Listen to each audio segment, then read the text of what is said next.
Hi guys, এই সন্ধ্যা সমাৰ প্ৰতিভা মোৰ ইউটিউব চেনেলৰ যোগেদি সকলোকে পুনৰ শুভেচ্ছা জনাই মই বৰ্তমান একমাত্ৰ অসমৰ জীয়াৰী অসমৰ আমাৰ নিজৰ ছোৱালী ভাৰতীয় মহিলা ক্ৰিকেট দলত স্থান পাইছে খেলুৱৈ হিচাপে আমাৰ এই গাঁৱৰ পৰা বোকাখাট কান্দুলিমাৰী গাঁৱৰ পৰা গৈছে উমা চেত্ৰী। নমস্কাৰ। তুমি ভালে আছা? কেনে লাগিছে খেলি? ভাল লাগিছে ন? মায়ে ক'লে অথনি তুমি একদম সৰু কালৰ পৰা লাখতিৰে পুৰা মৰিয়াই থাকা কিবা কিবি কিমান বয়সৰ পৰা তুমি খেলিছা? 5মান বছৰৰ পৰা তুমি আৰম্ভ কৰিছা। ৱাও। শুনিছো অহাকালে তুমি খেলিব যাবা, ক'ত খেলিবাগে? আমাৰ একচুয়ালি বেংগলোৰত খেল আছে, বেংগলোৰ পৰা আকৌ চেন্নাই। কোন টিম আহিব বুলি কোৱা শুনিছা? অকল সাউথ আফ্ৰিকা আহিব। South Africa. আচ্ছা আচ্ছা। ক'ৰ পৰা কেনেকৈ যাবা কালিলৈ তুমি? মই যোৰহাটৰ পৰা বেংগলোৰ যাম, কলকাতাত দুই হ'ব। আচ্ছা আচ্ছা। লগত কোনোবা যাবনে আমাৰ? অসম পৰা। আচ্ছা আচ্ছা আচ্ছা আচ্ছা। তুমি এতিয়ালৈকে ক'ত ক'ত খেলিছা ক'বা নেকি? এতিয়ালৈকে ইণ্ডিয়া হৈ মই বাংলাদেশ গৈছিলোঁ, হংকং গৈছিলোঁ। আচ্ছা আচ্ছা। তাৰপিছত আৰু তুমি ডেইলি প্ৰেক্টিছ কৰা? তুমি আমাৰ বোকাখাটত থাকিলে ক'ত কৰা তুমি প্ৰেক্টিছটো? বোকাখাটত থাকিলে এটাই ফিল্ড আছে, মানে আমাৰ জেনেৰেল ষ্টেডিয়াম। আচ্ছা আচ্ছা। তুমি প্ৰথমে লাখতিৰে তুমি আৰম্ভ কৰি কিমান বয়সত বা কিমান বছৰত মানে কিমান সময়ত তুমি ক্ৰিকেট আৰম্ভ কৰিছা?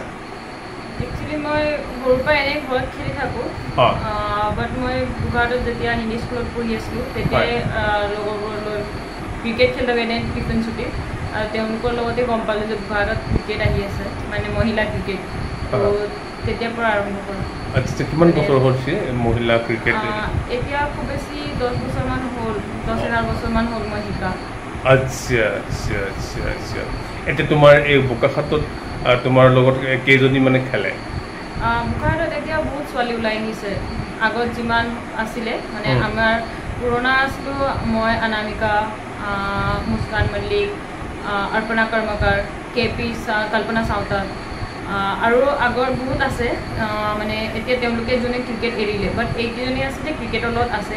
আৰু এতিয়া উঠি আহিছে অৱন্তিকা মুণ্ডা আছে, তেওঁ এতিয়া ষ্টেট খেলি আছে, টিনামণি পাদ্ৰী আছে, ৰীমা পেগু আছে, পলক মিশ্ৰা আছে, তেওঁলোকে এতিয়া আৰম্ভ কৰি আছে আৰু ষ্টেট খেলি আছে। আচ্ছা, ষ্টেট খেলি আছে তেওঁলোকে। আৰু নেখেলা সৰু সৰু বহুত আছে। আচ্ছা, সেই ডলি কাৰ্ডং বোলা ছোৱালীজনীও আছে। ডলি কাৰ্ডং মানে তোমালোক পুৰা মিক্সাৰ হৈ আছে আৰু ন? বিৰাট ভাল লাগে আৰু ন? এতিয়া তুমিতো এই অসমতো মাত্ৰ তুমি সেই ইণ্ডিয়ান টিমত আছা ন? আৰু তুমি অসমতো বিভিন্ন ঠাইত খেলিছিলা, ক'ৰ পৰা তোমাক কেনেকৈ বাচিলে ইণ্ডিয়ান টিমে? একচুৱেলি আমাৰ এনেকুৱা ষ্টেট মেচ হয়, ষ্টেট মেচত পাৰফৰ্ম কৰিলে আকৌ কেম্প হয়, NCA camp, national cricket academy, তাত কেম্প হয়। তাৰপিছৰ পৰা তাত পাৰফৰ্ম কৰিলে আকৌ আমাৰ মেচ খেলায়, মেচত পাৰফৰ্ম কৰিলে আকৌ আমাৰ কেম্প হয়, main NCA camp, UK camp.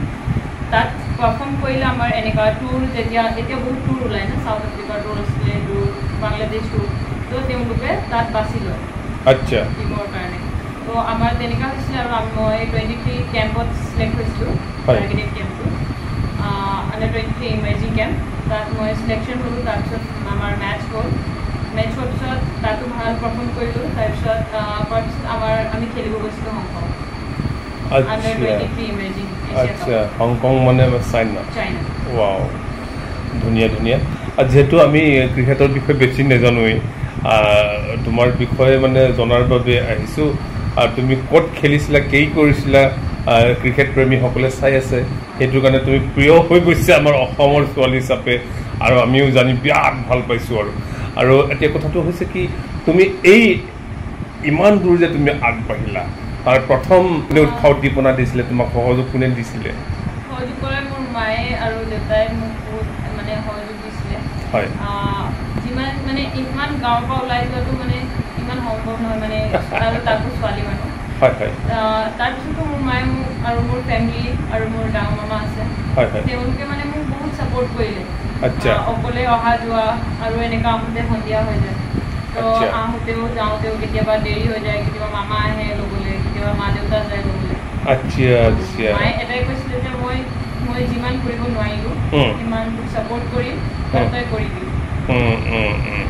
মায়ে কৈছিলে বাৰু আৰু শেষত যিহেতু তুমি খেলি আছা খেলি থাকিবই লাগিব আজীৱন আৰু তোমাৰ সপোনটোতো বিৰাট বহুত ওখ আৰু এতিয়া ন এতিয়া তোমাৰ 21 মান আৰম্ভ হৈছে আৰু তুমিতো খেলিব পাৰিবা মিনিমাম আৰু 10-12 বছৰটো ধুনীয়াকৈ খেলিব পাৰিবা আৰু যিহেতু তোমাৰ ইচ্ছা আছে ৱৰ্ল্ডত তুমি জিলিকি থকা সেই কথাটো তোমাৰ ইচ্ছা আছে হয় নহয় এতিয়া কথাটো হৈছে কি তুমি কেনেকৈ প্ৰেক্টিচ কৰা সেই কথাটো জানো মানে সকলোৱে শিকক তোমাৰ পৰা জানক যে এজন মানে সুদক্ষ ক্ৰিকেটাৰ হ'বলৈ হ'লে কি কি শ্ৰম কৰাৰ প্ৰয়োজন আছে বা কেনেকৈ কষ্ট কৰিব লাগিব কেনেকৈ টাইম মেইনটেনেন্স কৰিব লাগিব সেই কথাটো কোৱা মই একচুৱেলি ৰাতিপুৱা উঠোঁ 4:30 উঠোঁ আৰু মই 5:30 গ্ৰাউণ্ড যাওঁ গ্ৰাউণ্ড গৈ মই তাত যিমান মেডিটেশ্যন বাগেৰা থাকে মই তাত কৰোঁ কৰাৰ পিছত মই নিজৰ ক্ৰিকেটৰ অকণমান ড্ৰিলছ বাগেৰা কৰোঁ মানে ৰুটিন থাকে যে আজি মই ড্ৰিলছ কৰিম আজি মই এইটো সময়ত জিম যাম আৰু ইয়াৰ পৰা ইমানটো সময় মই মানে প্ৰেক্টিছ মানে ক্ৰিকেটৰ স্কিল প্ৰেক্টিছ কৰিম তো মই ৰাতিপুৱা গ'লে জিম যাওঁ জুনিয়ৰ জিম যাওঁ সেইদিনাখন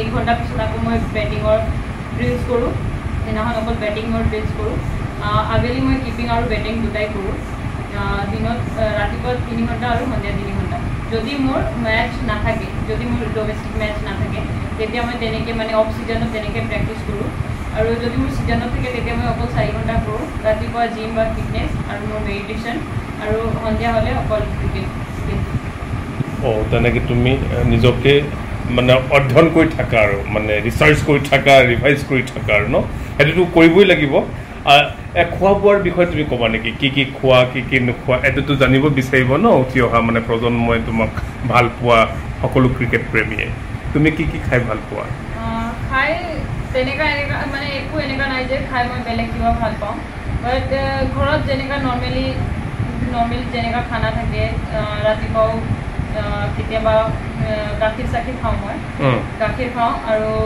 কেতিয়াবা কল এনেকুৱা থাকে আৰু ব্ৰেড কেতিয়াবা খাওঁ আৰু দুপৰীয়া মই নৰ্মেল যেনেকুৱা খানা থাকে ঘৰত চাউল ভাত আৰু যিকোনো মায়ে সেউজীয়া শাক পাচলি বনাই জবৰদস্তি খুৱায় আচ্ছা মাছ মাংস ৰাতি খাওঁ মই মটন বহুত ভাল পাওঁ আচ্ছা ধুনীয়া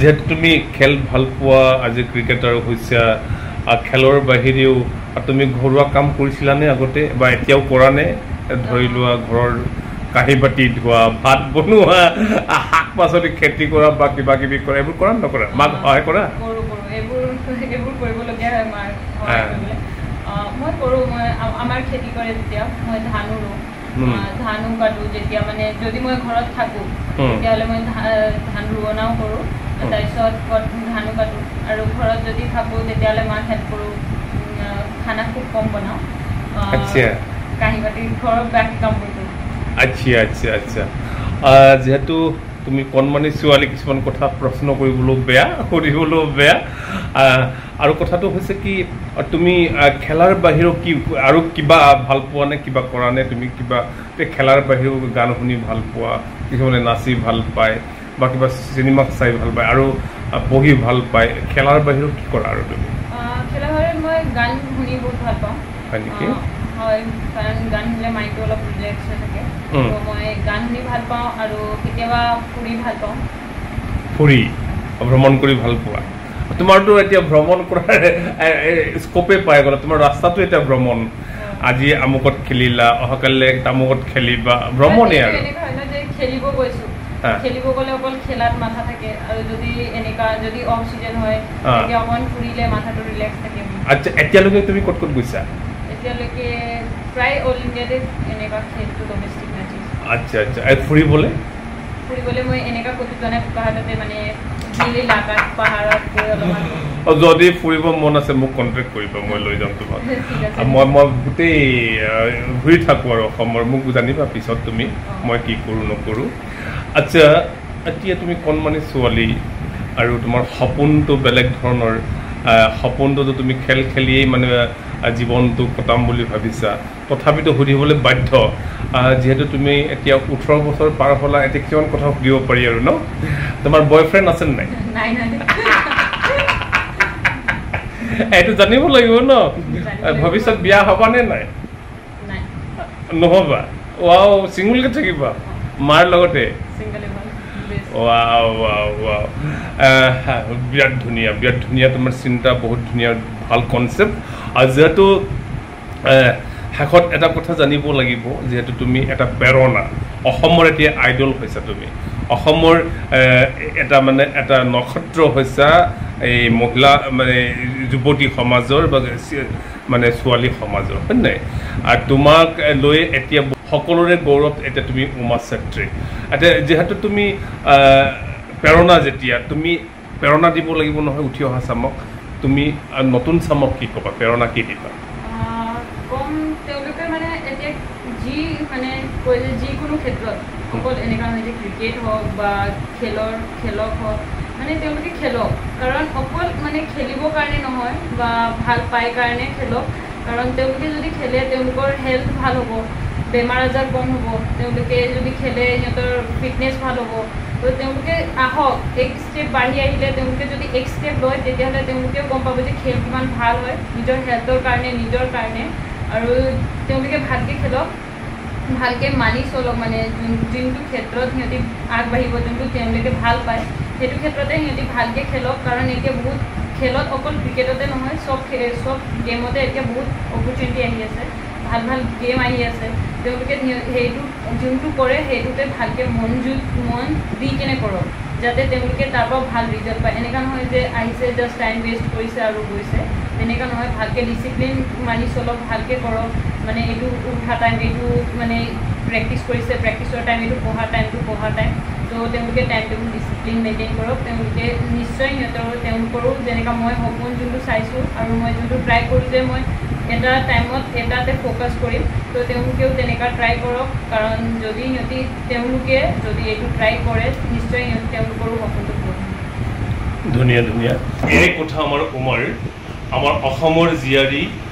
উমা চেত্ৰীৰ এয়াই প্ৰেৰণা সকলোকে উৎসাহ উদ্দীপনা দিছে যিহেতু এনে ক্ষেত্ৰতেই বা এনে খেলতে আপোনালোকে খেলিব পাৰে বা উঠি অহা চামে খেলিব পাৰে মনে প্ৰাণে তেওঁলোকে লাগিব মনে প্ৰাণে গুৰুত্ব দিব লাগিব স্বাস্থ্য ভাল হয় স্বাস্থ্য ভাল হৈ থাকিলে আপুনি যি মন যাব তাকেই কৰিব পাৰিব সেই কথাটো ক'ব বিচাৰিছে ন স্বাস্থ্য নাথাকিলে একোৱেই কৰিব নোৱাৰে সেয়েহে নিয়ম মতে মানি চলিব লাগিব নিয়ম মতে কাম কাজ কৰিব লাগিব নিয়ম মতে তেওঁলোকে প্ৰেক্টিছ কৰিব লাগিব আৰু মনে প্ৰাণে দি কাম কাজ কৰিব লাগিব আৰু শেষত এটা কথাই জানিব বিচাৰিম উমাৰ ভৱিষ্যত কি হোৱাৰ সপোন যেতিয়া ক্ৰিকেটাৰ হ'লেই ভাৰতীয় টীমৰ ভিতৰত যেতিয়া তাই খেলুৱৈ হৈছে আজি ক্ৰিকেটাৰ হৈছে সেইটোতো সপোন দেখিলেও আৰু শেষলৈকে মানে জীৱনত লাষ্ট সপোনটো কি আছে তোমাৰ লাষ্ট সপোনটো এইটো যে মই মানে ৱৰ্ল্ড কাপটো নিজৰ যোনটো আমাৰ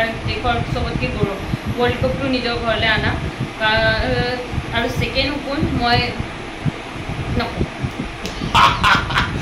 অহাবাৰ যেতিয়া লগ পাম তেতিয়া প্ৰথম সপোনটো বাস্তৱ হ'ব দ্বিতীয় সপোনটো কম ন বাবাই ইমানতে আজিলৈ সামৰিছোঁ ধন্যবাদ ন